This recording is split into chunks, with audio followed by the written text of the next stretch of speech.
Nuestro mensaje es Cristo. Cristo es el centro de las Escrituras, Cristo es el centro de nuestra vida, Cristo es nuestra mayor motivación, es nuestro mayor sueño, un día poder encontrarnos y abrazarlo, un día poder vivir con Él por la eternidad. Y nuestros mensajes durante estos días han sido Jesús. Jesús buscando al ser humano, Jesús extendiendo su gracia, Jesús llamando a las personas, Jesús detrás del ser humano, listo para poder salvarlo, para poder perdonarlo. Y todo eso pues se resume en la gracia de Dios. Una gracia que hoy está abierta, pero que sabemos que no siempre estará así. Un día aquella gracia se cerrará. Esperamos que cuando ese día se cierre, cuando ese día llegue, todos podamos formar parte de aquel grupo que su nombre está escrito en el libro de la vida. Para eso ya vimos que necesitamos de un nuevo nacimiento. Ya vimos que necesitamos de caminar con Dios, de avanzar por fe en la vida. Y hoy, el mensaje de hoy tiene que ver con una de nuestras mayores realidades, mientras Jesús no vuelve. Y para abrir la palabra de Dios, vamos a pedir su dirección a través de la oración. Acompáñanos allí donde tú estás para que juntos podamos orar. Te damos gracias, Señor, por este lindo día donde hay cientos de personas que están reunidas en grupos, en iglesias, otros están desde sus casas, otros están por redes sociales, por YouTube, por Facebook. Y gracias porque permitiste que la tecnología en el tiempo del fin cumpla un rol muy importante. Y es que no solamente podamos acortar distancias, sino también podemos llegar a lugares inimaginables. Personas que en diferentes circunstancias hoy están participando de este programa. Personas que pueden estar con dolor en la vida, con preocupaciones, o personas que están superando una situación difícil, mas también tenemos personas que sufren. Y tú eres nuestra mayor esperanza, tú eres la respuesta para nuestras necesidades, tú eres todo lo que en la vida necesitamos. Y hoy queremos que tu palabra pueda traer una vez más esperanza para nuestra vida. Podamos fortalecernos en tus promesas, podamos disfrutar de tu palabra y que tu palabra pueda caer en un corazón sensible, en una persona receptiva, en alguien que puede no solamente tener interés, sino aceptar tu palabra. Y queremos que hoy puedas hablar a nuestro corazón como siempre lo haces, a través de tu santa palabra. Que tu Santo Espíritu nos acompañe, podamos ser abrazados y fortalecidos por tus promesas y podamos responder de manera positiva al mensaje que tú tienes para nosotros hoy. En el nombre de Jesús. Amén. Existe una palabra que incomoda a todo el mundo, tanto a cristianos como a no cristianos. Es una palabra que queremos silenciarla, pero no se puede, porque forma parte de nuestro día a día, forma parte de nuestra historia, es más, viene enraizada, está encarnada. Esa palabra que no gusta a nadie es la palabra pecado. ¿Qué cosa es pecado? Hay algunos que han intentado hacer una lista de lo que es pecado. Pecar es hablar así, pecar es sentarse así, pecar es peinarse así, pecar es vestirse así. Pecado, casi todos los conceptos de pecado tienen que ver con acciones. Y allí nosotros tenemos un serio problema, porque si vemos que pecado es acción, simplemente no vamos a tener un concepto claro de lo que es salvación. Ustedes sabían que nuestro concepto de salvación va a depender de la definición que nosotros tengamos de pecado. Porque si el pecado no es tan peligroso y si el pecado solamente se basa en una lista de qué hacer y qué no hacer, pues no hay tanta necesidad de un Salvador. De acuerdo a la visión que tengamos de lo que es pecado, vamos a tener nuestra necesidad de un Salvador. Entonces, para la mayoría de cristianos, pecado se basa en hacer o no hacer. O sea, si tú no haces ciertas cosas, estás bien. Ah, pero si tú haces esto, estás mal. Porque hemos colocado al pecado con acciones, solamente con hacer. Bueno, esta palabra también incomoda a los incrédulos. incomoda mucho. Tanto así que las personas no creyentes, una de las palabras que más detestan de los cristianos es justamente eso, pecado. Porque nosotros usamos a menudo la palabra pecado para señalar los errores ajenos. Para decir, tú estás en pecado, tú vas a morir, tú estás destruido. Entonces la palabra pecado incomoda al incrédulo. Y lo incomoda en el sentido de que lo escuchan por parte de los cristianos como la restricción de su, entre paréntesis o entre comillas, libertad que ellos tienen. Y eso es una pena. Y les voy a decir por qué es una pena. Porque muchas personas no van para Cristo porque nosotros predicamos para las personas una lista de cosas que tienen que hacer y una lista de cosas que tienen que dejar. ¿Y dónde está el problema? El problema no está en señalar qué es lo correcto o lo incorrecto. El problema no está en decir qué es bueno y qué es malo.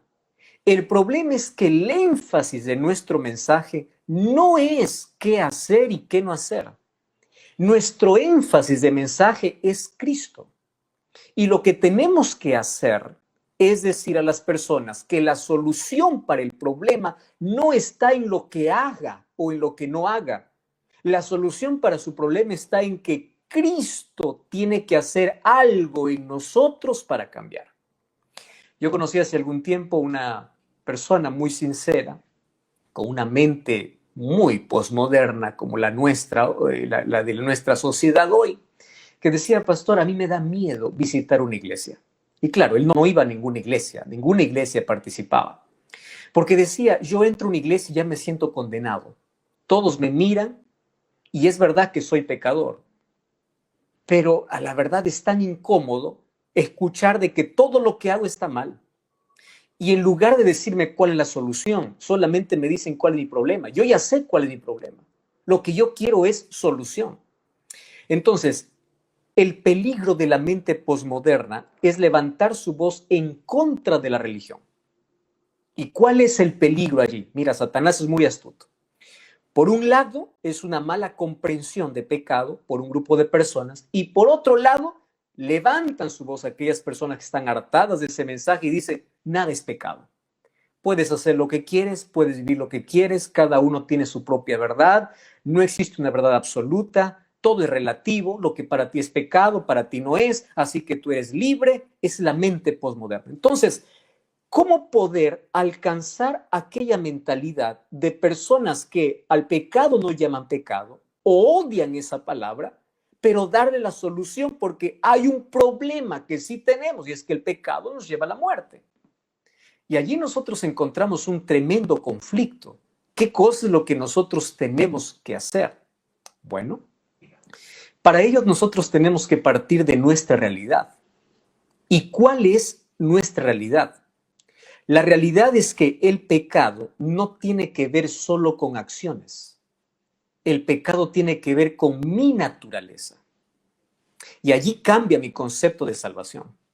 ¿Por qué razón? Porque yo voy a encontrar que en la vida hay muchas personas que tienen un mejor comportamiento que un cristiano y está perdido. Pero uno puede decir, ¿por qué? Les voy a hacer un ejemplo. Miren, el joven rico hacía todas las cosas correctas, guardaba incluso los mandamientos de Dios, pero estaba perdido. Porque en su concepto del joven rico era de que pecado es hacer y no hacer. Así que si yo no mato, no adultero, no robo, no, ya estoy bien. Y Jesús te dice, no, estás perdido. Porque pecado va más allá de acciones. El apóstol Pablo, en el libro de Romanos, nos cuenta cuál es su lucha. Y en el capítulo 7 dice, el pecado mora en mí. Y cuando yo reviso la vida del apóstol Pablo, pues yo quedo admirado porque es un hombre que ama a Dios. Es un hombre que está dedicado en la obra de Dios. Y si es que él dice el pecado mora en mí, entonces el pecado es otra cosa. Mira, allí el versículo 14, versículo 15 dice así, del Romanos capítulo 7, versículo 15. Porque lo que hago no lo entiendo, Pues no hago lo que quiero, sino lo que aborrezco hago. Y si lo que no quiero eso hago, apruebo que la ley es buena. De manera que ya no soy yo quien hace aquello, sino el pecado que mora en mí. Si el apóstol Pablo está de manera sincera expresando lo que todos deberíamos reconocer, tenemos que seguir ese ejemplo. Y dice así: el problema está en que mis acciones son el resultado de quién mora en mi corazón. Yo quiero hacer una cosa buena, pero no puedo. Porque dentro de mí hay una inclinación, hay una concupiscencia. Dentro de mí hay algo que no puedo dominar. Y eso se llama pecado. Pero ¿qué cosa puedo hacer? Entonces la solución lo va a presentar en el capítulo 8, cuando dice: ahora pues ninguna condenación hay para los que están en Cristo Jesús. Porque ahora Cristo empieza a morar en el ser humano. Y cuando Cristo mora en el ser humano, es Cristo quien cura mi herida, es Cristo quien me sana, es Cristo quien me restaura, es Cristo quien me transforma. Entonces, lo que haga o no haga no depende de mis acciones, depende de quién mora en mí. Entonces, vamos afinando un poquito allí nuestro concepto. Hay algunos cristianos que llaman a todo pecado. Todo es pecado. Vas para la playa, es pecado. Pasas por un lugar, es pecado. Y haces esto, pecado. Comes 2 platos de comida, pecado. ¿Por qué razón? Porque han amarrado al pecado solo con acciones. Presten atención aquí. Romanos capítulo 14, versículo 23 dice así: todo lo que no proviene de fe es pecado. O sea, tú puedes hacer incluso cosas buenas. ¿Me estás entendiendo? Tú puedes ser correcto, tú puedes tener un buen comportamiento, tú puedes ser honrado, honesto, leal, puedes ser todo lo bueno. Todo lo que no proviene de fe es pecado. ¿Cómo así? Hay tantas personas que hacen tantas obras buenas y Dios no solamente ve acciones, Dios ve motivaciones. ¿Qué cosa te motivó a hacer aquello que haces? Pues hay personas que dan limosna solamente por ser reconocidos. Hay personas que hacen algo solamente por querer publicar. Tú has visto que hoy todas las acciones casi se publican en Facebook, en Instagram, para que las personas reconozcan esa acción. Todo lo que no proviene de fe es pecado. O sea, incluso las obras buenas. Sin fe es pecado. ¿Y qué cosa es fe? La fe no solamente nos lleva a creer en Dios, nos lleva a confiar en sus promesas y obedecer a Dios. La fe nos saca del terreno del egoísmo con el cual están manchadas nuestras mejores obras para poder llevarnos a un terreno de obediencia y de fruto natural. Cuando voy a Santiago capítulo 5 o capítulo 4, versículo 17, dice así: el que sabe hacer lo bueno y no lo hace, comete pecado. ¿Se dan cuenta? O sea, pecado no solo es hacer cosas, pecado también es no hacer lo que tienes que hacer. Tú sabes que tienes que dejar la bebida, no lo has dejado, es pecado. Tú sabes que tienes que dejar las bebidas gaseosas, no lo has dejado. Entonces, no solamente es hacer, es no hacer aquello que sabes que tienes que hacer. Entonces aquí el concepto de pecado va más allá de acciones. Eso es lo que quiero que quede claro. Las acciones son el resultado de lo que hay dentro de mí. El problema no está afuera. El problema no está en cómo visto, en cómo hablo. No, el problema está dentro. Porque tú puedes vestirte bien, puedes hablar bien, puedes comportarte bien. El problema es qué hay dentro de ti. Ajá. Ahora, en la Biblia yo encuentro que Dios no solamente ve acciones, porque acciones vemos solo los seres humanos. Dios ve motivaciones. Entonces, yo quiero hoy llevarles a un texto que me gusta mucho, pero también me hace estremecer y reflexionar. Apocalipsis capítulo 3. Apocalipsis capítulo 3, versículo 5 dice así: al que venciere o el que venciere será vestido revestido de vestiduras blancas, y no borraré su nombre del libro de la vida. Saben que este texto lo he leído muchas veces en mi vida, pero nunca le había prestado tanta atención, porque aquí este mensaje de Dios viene para su iglesia en diferentes periodos y llega también para nuestros días. ¿Qué cosa es lo que tengo que hacer? Vencer. Yo quiero ser vestido de vestiduras blancas. Yo quiero tener el carácter de Cristo. Si yo quiero ser justificado por Él y si yo quiero ser salvo, tengo que vencer.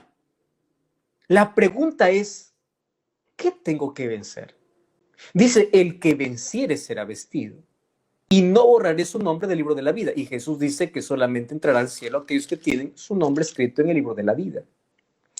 Si yo voy al versículo 21 del mismo capítulo 3, dice así: al que venciere le daré que se siente conmigo en mi trono, como yo he vencido y me he sentado con mi Padre en su trono. Aquí la palabra clave es la palabra victoria. Para tener victoria hay que pelear, hay que luchar. Para vencer, todo aquel que vence significa que entró en una competencia, entró en una lucha. Nadie dice, vencí sin hacer nada. Imposible. Para vencer hay que luchar. Y la pregunta es, ¿qué? ¿Qué tengo que vencer? Pues es obvio, ¿no? Tengo que vencer el pecado que me domina. Pero si yo empiezo a pensar en el pecado que me domina y que el pecado va más allá de lo que haga, va con mis motivaciones, va con mi naturaleza, entonces yo digo, estoy perdido. Porque imposible. ¿Cómo es que yo puedo vencer? ¿Cómo? Porque, y hay tantas personas que luchan y dicen, pastor, yo no puedo, yo no nací para ser cristiano. Yo escuché ese término muchas veces. ¿Por qué razón? Lucho y caigo. Tengo algo que me domina. No puedo vencer. Mi lucha es, yo lucho, yo peleo, pero no puedo. ¿Cómo puedo abandonar esto? ¿Cómo puedo dejar lo otro? Y tú sabes que todos tenemos en la vida una lucha. Cuando yo voy al libro de Santiago, capítulo 4, versículo 7, dice, resistid al diablo. Y hay personas que dicen, pastor, eso yo no puedo, porque ante la tentación cedo. Y es allí donde entramos en un conflicto. Y un conflicto tremendo, porque aquí me desafía en el libro de Apocalipsis que yo tengo que vencer. Para vencer tengo que luchar, tengo que pelear. ¿Contra quién? Si me piden luchar contra el diablo me va a vencer. Si me piden luchar contra la tentación, probablemente por mi inclinación pecaminosa sea vencido. ¿Qué cosa tengo que hacer? Y hoy yo quiero hablar acerca de la lucha, hermanos. ¿Cuál es nuestra verdadera pelea? Porque hay algunos que están peleando la batalla equivocada. Hay algunos que están luchando contra algo que siempre les va a vencer. Hoy quiero hablar qué significa tener la victoria, qué significa vencer. ¿Qué cosa es lo que significa vencer?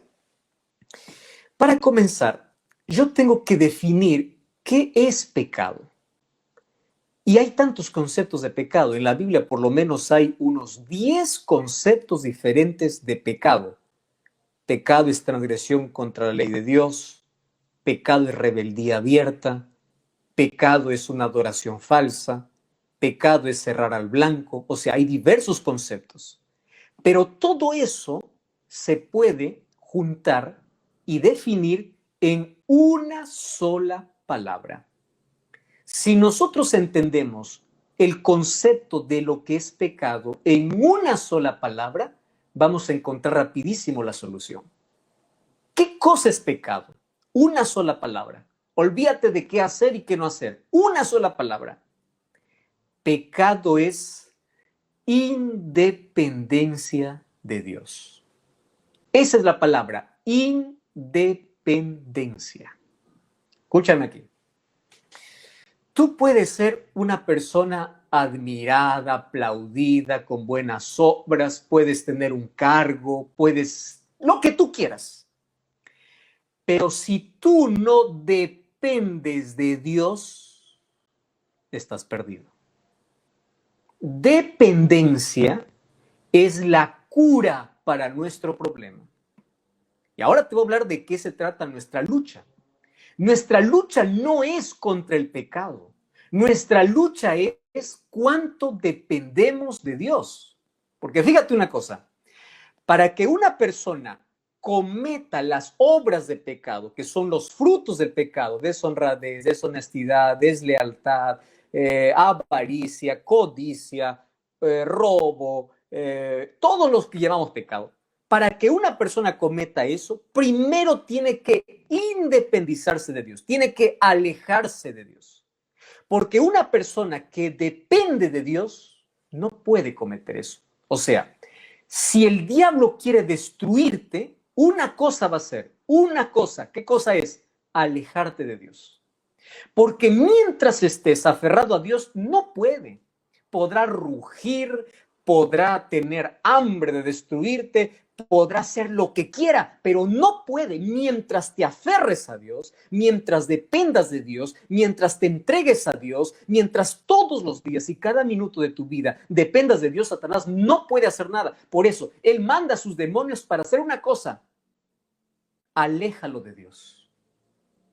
Y ustedes saben que, esto es muy importante lo que voy a decir, las personas no se alejan de Dios simplemente haciendo cosas malas. Hay personas que viven lejos de Dios, inclusive haciendo cosas buenas. ¿Cómo es esto, pastor? Explíqueme. Te voy a explicar así. Con mi propia experiencia. Yo comencé a predicar cuando tenía 12 años de edad. Dios me dio esa bendición y ese privilegio de poder visitar muchos lugares en mi país. Hacía semanas de evangelismo y campañas de 15, antes se hacían campañas de 15 días y yo llegué a hacer hasta carpas de un mes de conferencia. Durante todo ese tiempo, mi dedicación era visitar a las personas, era preparar mis sermones, era predicar el evangelio. Todos los días. Yo me levantaba temprano, visitaba a las personas, salía con hermanos, allí conversaba con aquellos que iban a las reuniones, preparaba los temas. Todo el día estaba en actividad, todo el día. ¿Me estás entendiendo? Ahora, ¿estaba haciendo las cosas de Dios? Sí, pero había un problema.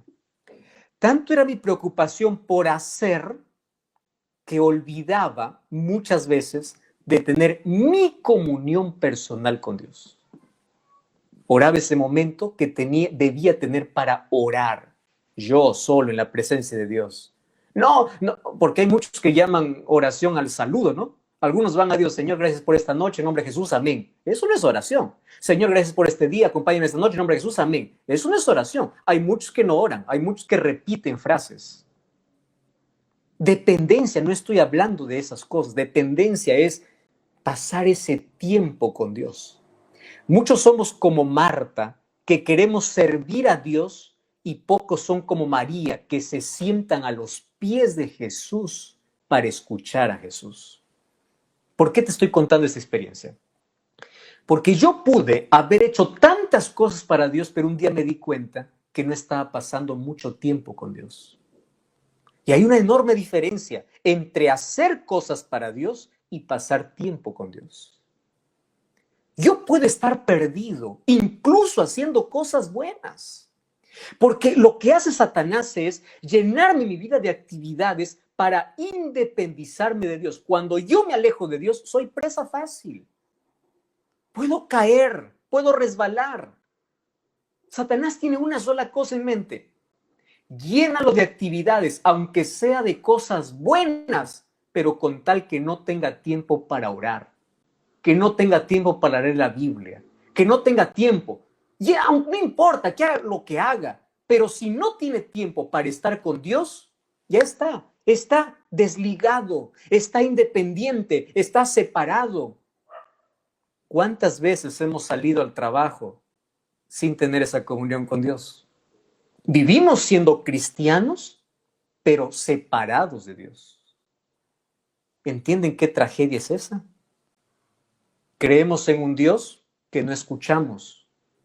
Hablamos de un Dios, pero no hablamos con Él. Eso es una tragedia, porque el pecado en sí consiste en la separación. Te pregunto, ¿qué hizo Lucifer en el cielo para que sea un pecador, porque el pecado comenzó allí. Mató, adulteró, robó. ¿Qué hizo? Una sola cosa: se independizó de Dios. Y eso es todo lo que hace hoy. Y ahora nosotros tenemos una desventaja tremenda, porque nosotros ya, dice Salmos capítulo 51, versículo 5, que ya venimos con el pecado en nosotros, con la inclinación a vivir lejos de Dios. Hermanos queridos, amigos, allí está nuestra lucha.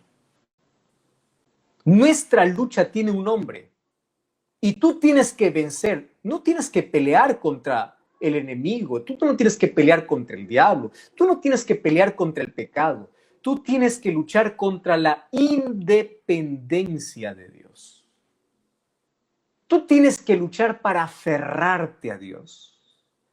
La lucha que habla la Biblia no es para que tú salgas solo a enfrentar y a vencer, porque finalmente la victoria viene de Dios. Pablo decía, en Cristo soy vencedor. En Cristo somos más que vencedores. No es lo que yo hago, es lo que Cristo hace en mí. Pero mi parte es luchar para estar con Él. Hay algo que Dios no va a hacer. Quiero que esto quede claro. Dios no va a hacer lo que tú puedes hacer. Dios va a hacer lo que tú no puedes hacer. Voy a ponerte ejemplos para que quede más claro. ¿Qué cosa es lo que Dios no puede hacer? Dios no puede apagar la TV cuando tú estás viendo tu programa para decirte tienes que orar. Dios no puede sacarte de la cobija, de las sábanas cuando estás abrigado en la madrugada para que tengas que orar. Eso no va a ser. Hay cosas que tú tienes que cortar y hay cosas que Dios sí va a hacer, aquello que tú no puedes. Entonces ahí se acaba la lucha. Cuando alguien dice, pastor, no puedo vencer este vicio, no puedo vencer este pecado, no puedo dominar mis pensamientos, pastor, lucho, caigo, pastor, no puedo dejar el alcohol, no puedo dejar el cigarro, no puedo dejar esto, no puedo dejar otro. En lugar de decirle, mira, tienes que lucha para levantarte más temprano, para ir a la presencia de Dios, para leer más la Biblia, para pasar más tiempo con Dios, porque en la mayor dependencia de Dios está la mayor victoria, porque Dios hace lo que yo no puedo. Tú sabes que Satanás se ríe cuando nosotros luchamos contra nuestro propio problema. Él dice, ya está ganado, porque él quiere luchar solo. Romanos capítulo, o Efesios capítulo 12, o capítulo 6, Dios nos ha dejado a través del apóstol Pablo una armadura para luchar. ¿Y esa armadura en qué consiste? Dependencia de Dios. Oración, estudio de la Biblia, fe, la coraza de justicia. Toda esa armadura no tiene que ver con lo que yo hago. Tiene que ver con lo que permito que Dios haga en mí. Dios va a transformar mi gusto degenerado. Dios va a transformar mi inclinación pecaminosa. Y ustedes saben que la libertación de pecado tiene 3 fases. La primera fase es lo que Cristo hizo. La segunda fase es lo que Cristo hace. Y la tercera fase es lo que Cristo hará. Para eso te voy a explicar que Dios nos libra del pecado en 3 momentos. A través de la justificación, de la santificación y de la glorificación. Tú puedes decir, pastor, yo no entiendo esos términos. Te voy a explicar de manera más sencilla. La primera se conoce como la primera P. Dios te libra de la penalidad del pecado. Ah, qué lindo. O sea, de la condenación del pecado. Cuando tú te arrepientes y vas a Dios y reconoces que eres pecador, Dios te libra de la penalidad. Eso se llama justificación porque Él coloca su justicia en tu vida. Pero Dios no te deja allí. Dios quiere que camines con Él. ¿Y cómo caminas con Él? A través de un relacionamiento diario. ¿Y cómo se hace eso? A través de la oración y del estudio de la Biblia. Entonces, cuando tú caminas con Él, allí entras en el proceso de santificación y allí viene la segunda P, que es que Dios te libra del poder del pecado. El pecado no está eliminado en ti, pero como alimentas tu comunión con Dios, el pecado cada vez tiene menos poder en tu vida. Ya no te domina. Antes te dominaba el apetito, antes te dominaba el vicio, antes te dominaba la inclinación, antes te dominaba. Ya no te domina porque Cristo ahora te libra del poder del pecado. Esa es la segunda P. ¿Y cuál es la tercera P, pastor? La tercera P es que Cristo un día nos librará, por eso es lo que Jesús hará en el futuro, de la presencia del pecado. ¿Cómo de la presencia del pecado? Ese momento se llama glorificación. Cuando Cristo arrancará de nosotros toda aquella naturaleza pecaminosa. Cuando iremos al cielo, iremos transformados. Nadie tendrá más deseo de pecar. Porque el deseo que tenemos hoy es por la naturaleza de pecado que tenemos. Entonces, mi lucha no es pelear con el pecado. Mi lucha es ir a Jesús que me justifique y que me santifique, que me libre de la penalidad del pecado y del poder del pecado, porque si camino con Él, un día me glorificará y me librará de la presencia del pecado para siempre. Eso es lo que Jesús hace hoy. Entonces, nuestra lucha es para que cada día podamos vivir unidos a Cristo. Porque la victoria no nos da nuestra capacidad, no nos da nuestra inteligencia. Tú puedes hacer cosas buenas en la vida, pero si estás separado de Dios, si no buscas a Dios, estás en pecado y tus mejores obras están manchadas con pecado. Ustedes saben que vivimos en un tiempo donde hay muchas personas que son moralistas, que hacen las cosas correctas y sienten que no tienen más necesidad de Dios. Incluso las personas que se llenan de buenas obras están apuntando los defectos de los demás. Están viviendo una religión de conducta y no una religión de relación con Dios. Voy a repetir esto que es tan importante. Muchos viven una religión de conducta, no una religión de relación con Dios. Entonces, cuando yo veo que alguien está mal, alguien está en pecado, tú no puedes decir, pastor, ya, pues voy a quedar callado, voy a dejar que se pierda. No, no, no. ¿Cuál es mi parte? Mi parte es acercarme y decirle así, yo soy pecador igual que tú. No acusarle y decirle, tú te vas a perder. Porque nuestro dedo acusador es el dedo de Satanás. Satanás le gusta acusar a las personas. ¿Qué cosa es lo que tengo que hacer? Lo que tengo que hacer es enseñarle a la persona a tener un mejor relacionamiento con Dios. En lugar de decirle, deja esto, haz esto, deja de vestirte así, deja de peinarte así, deja de hacer esto, deja de hacer lo otro, le voy a enseñar cómo puede orar más, cómo puede leer mejor la Biblia, porque mientras más comunión tenga con Dios, Dios va limpiando mi vida, Dios va sacando la impureza, Dios va ayudándome a dejar lo que yo no puedo. Porque repito, tú puedes tener buena conducta y no relación. Pero todo aquel que tiene una relación con Dios, ¿cuál es la evidencia? La buena conducta. Y ahí se acabó la lucha. Los frutos aparecen. El libro de Gálatas capítulo 5 aparece que el ser humano puede vivir de dos maneras, guiados por los frutos de la carne o por los frutos del espíritu. Entonces, ¿cuál es el fruto de la carne? Lo que produce nuestra naturaleza pecaminosa. ¿Cuál es el fruto del Espíritu? Mi comunión con Dios. Entonces viene amor, gozo, paz, paciencia, benignidad. En sí, el fruto es uno solo, el amor. Y el resultado es que tengo paz, paciencia, benignidad, bondad, fe, mansedumbre, templanza. Contra tales cosas no hay ley, dice Pablo. Claro, porque toda la ley se resume en el amor. Cuando nosotros entendemos esto, vamos a permitir que Dios tome el control de todo. Y ahí se acabó tu lucha. ¿Por qué voy a decir que se acabó tu lucha? En primer lugar, no vas a luchar más contra el pecado. Vas a luchar para aferrarte a Cristo todos los días. Y en la medida que te aferras a Cristo, tu vida va cambiando. Las cosas que te gustaban, no te gustan más. Las cosas que no te gustaban, te empiezan a gustar. Tu visión cambia. Tu vida cambia. Porque Cristo va trabajando en ti. Queridos, una vida apartada de Cristo puede estar llena de buenas obras, pero sigues perdido.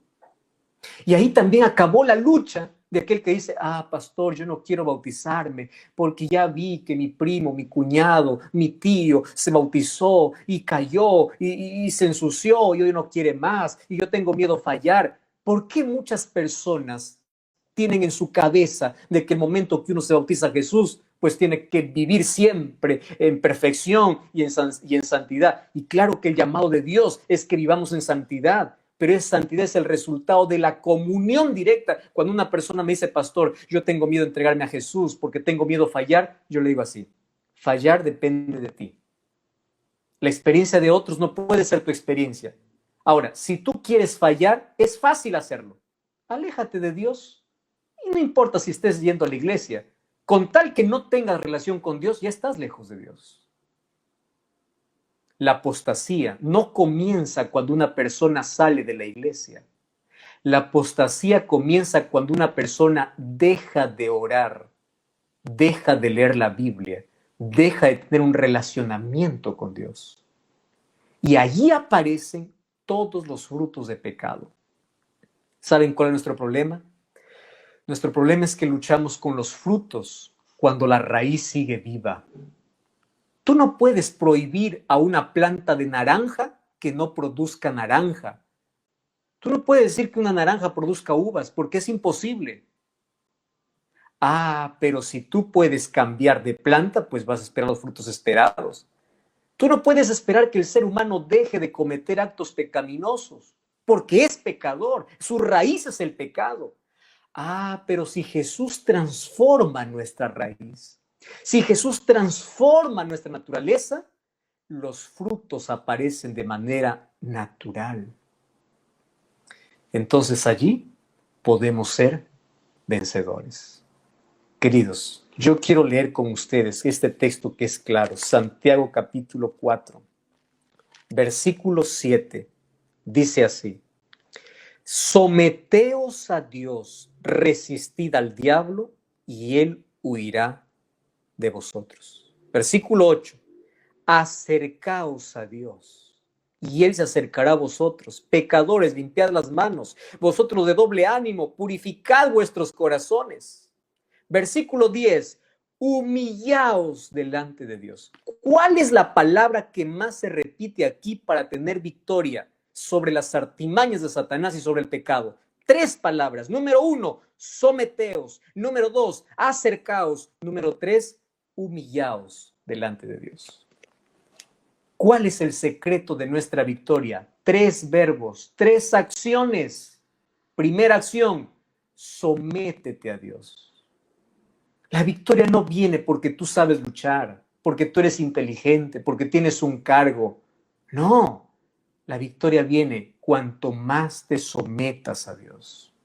Número 2, la victoria viene cuanto más te acerques a Dios. Número 3, la victoria viene cuando te humilles a Dios. Por eso en este momento yo voy a hacer un llamado muy especial. Y voy a hablarte primero para ti que eres cristiano y estás por mucho tiempo en la iglesia. Tú sabes que el tiempo en la iglesia no es garantía de que estés salvo. No es cuánto tiempo llevas en una iglesia, es cuánto tiempo pasas con Dios. Número 2, yo voy a llamar a aquellas personas que todavía no se han comprometido con Dios. Hasta hoy estás produciendo frutos y estás diciendo, yo voy a vencer este pecado, yo voy a vencer. Nunca vas a vencer a menos que no te acerques a Dios, a menos que no te sometas a Dios, a menos que no te entregues a Dios. Nadie cambia para ir a Jesús. Si tú puedes cambiar solo, ya no necesitas de Jesús. Tú necesitas ir a Jesús como estás para que Él haga el milagro en tu vida. Entonces, deja aquella excusa. Tengo miedo. Es que no puedo. Es que tengo este vicio. Es que tengo este compromiso.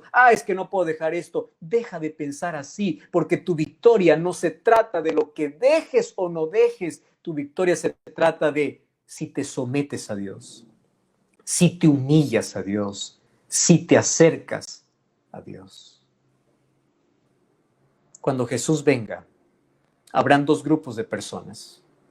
Un grupo que irá al cielo y otro grupo que se quedará para luego ser terminado completamente. Yo les hago una pregunta.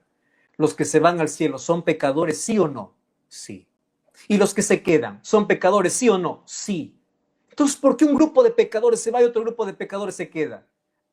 Es que un grupo de pecadores, aun cuando tenían la naturaleza de pecado en su vida, aprendieron a depender de Dios.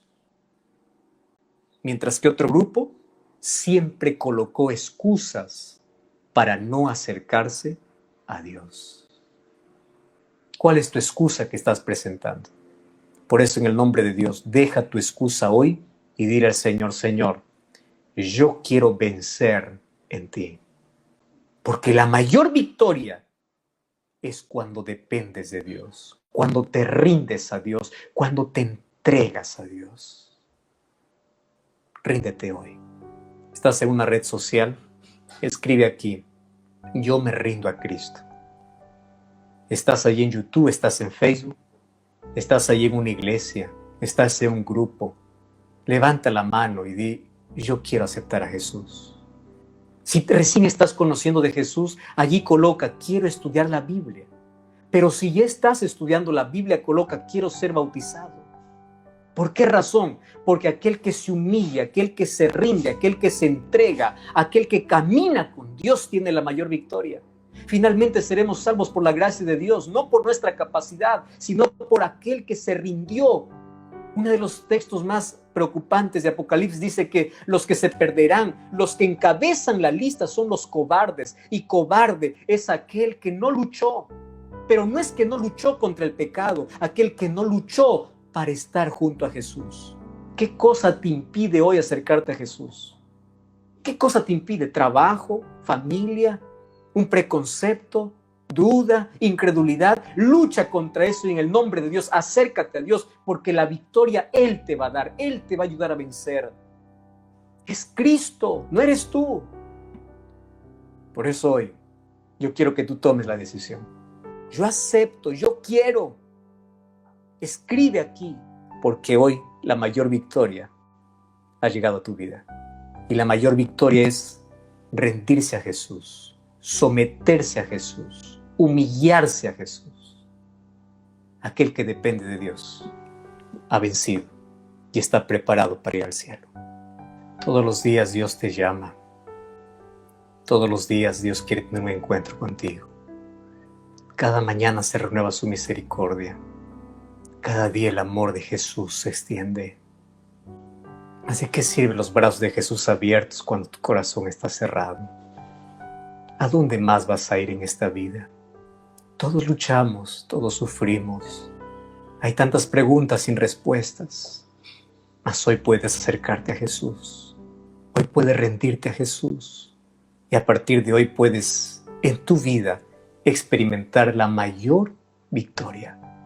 Porque el cielo está reservado para los vencedores. Y tú eres llamado a ser vencedor.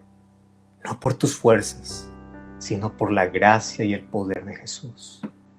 Ya colocaste aquí yo acepto, y en este momento estoy viendo tantas personas que están colocando yo acepto a Jesús. No te quedes fuera. Escribe allí de qué país estás viendo, participando, en dónde estás. Vamos a entrar en contacto contigo. Si tú quieres estudiar la Biblia, te vamos a enviar un curso bíblico. Si quieres ser bautizado, vamos a hablar allí para que tú puedas tomar esa decisión ya, ahora. No te puedes quedar en indiferencia. Jesús está volviendo. Y solamente aquellos que han vencido se sentarán al lado de Jesús, dice Apocalipsis 3. Tú y yo podemos ser vencedores. ¿Estás dispuesto a rendirte a Jesús? ¿Ya entraste a ese link? ¿Ya colocaste aquí tu decisión? Felicitaciones. Yo quiero orar contigo. Querido Dios, gracias porque hay tantas personas en este momento aceptando a Jesucristo en su vida. Gracias porque tú nos das la victoria. Gracias porque hoy entendimos que todas nuestras luchas muchas veces han sido equivocadas. Mas a partir de hoy nuestra lucha va a ser solamente depender de ti, aferrarnos a ti. Tú nos muestras el camino, tú nos llevas en tus brazos, tú nos guías, tú transformas nuestro corazón. Bendice las decisiones de tantas personas que a partir de hoy quieren depender de ti. y dando la victoria todos los días de nuestra vida, porque estamos cansados de luchar y salir derrotados. Estamos cansados de luchar y caer. Mas a partir de hoy, que nuestra lucha pueda ser depender de ti, aferrarnos a ti, pase lo que pase en la vida. Y cuando tú regreses, permítenos estar en ese grupo que todos los días caminó contigo, mas ahora para vivir contigo por la eternidad. Entregamos nuestra vida, abraza a aquellas familias, a las personas que en este momento tomaron esa decisión. En el nombre de Jesús. Amén. Amén. Que Dios te bendiga. Gracias de todo corazón por estar una vez más aquí conectado.